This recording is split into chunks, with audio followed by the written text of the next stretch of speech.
भारत खत्ते में दहशतगर्दी का सबसे बड़ा सरपरस्त है। मार्का हक में रियासत की तमाम इकाइयों ने मिसाली हम आहंगी का मुजाहरा किया। LOC से साहिल तक जारहियत का भरपूर जवाब दिया। फील्ड मार्शल सैयद आसिम मुनीर का 52वीं कॉमन ट्रेनिंग प्रोग्राम के अफसरान से अहम खिताब। कहा, हिंदुस्तान को वाज़ेह पैगाम देते हैं, दहशतगर्दी हिंदुस्तान का अंदरूनी मसला है जो इसका अपनी अक़लियतों और बिलखुसूस मुसलमानों पर मुतासिबाना और जालिमाना रवैयों का नतीजा है।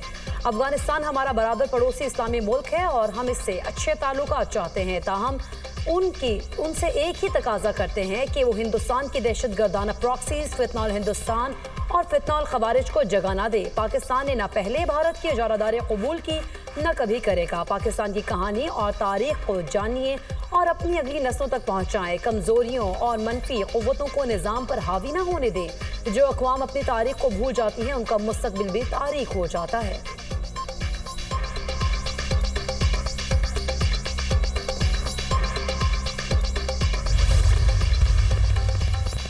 सुप्रीम कोर्ट में मखसूस नशिस्तों से मुतल्लिक केस में 11 रुकनी बेंच टूट गया। जस्टिस सलाहुद्दीन ने खुद को बेंच से अलग कर लिया। अवाम का अदलिया पर एतमाद लाजिम है। ज़रूरी है किसी फ्रीक का बेंच पर एतराज़ न हो। मैं इन वजूहात की बिना पर बेंच में मजीद बैठ नहीं सकता। हमारे इस बेंच में बैठने पर आपका एतराज़ था। आपके दलाइल से ज़ाती तौर पर रंजीदा हुआ, मगर यहाँ मेरी ज़ात का मामला नहीं है। जस्टिस सलाहुद्दीन का वकील हामिद खान से मुकालमा। नए 10 रुकनी बेंच ने दोबारा समाअत का आगाज़ किया तो हामिद खान ने उस बेंच पर भी एतराज़ आयद कर दिया। हामिद खान ने कहा कि 13 रुकनी बेंच के फैसले पर नजरसानी को 12 रुकनी नहीं सुन सकता। जस्टिस मीनुद्दीन खान ने कहा कि हम आपका एतराज़ मुस्तरद करते हैं।